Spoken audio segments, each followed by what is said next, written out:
Hello po guys, nandito po tayo ngayon sa CPD1 kung saan makikita lahat ng printer machine or Sablé printer machine. Dito yung makikita yung Smart 5 feet na machine. Ito naman po ang printer head ng Smart 5 feet. Siyempre po, bago natin gagamitin o bago tayo mag-print, kailangan po natin i-clean yung machine. Ayan po, nag-clean na. Pagkatapos po ng cleaning, kailangan po natin punasan yung wiper.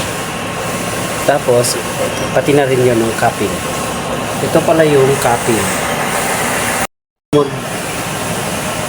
Tapos pagkatapos po ng cleaning, inanasal po natin yan. Tapos dito po yung makikita yung nozzle.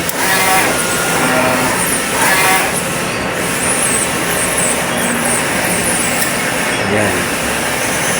Dapat po kompleto yan lahat bago po tayo mag-print. Ito naman po yung ink tank. Tapos yung ink level niya po nasa tama lang. Tapos ito po yung ABR. At dito naman po makikita yung ink waste tank. Dito naman po makikita yung ground wire.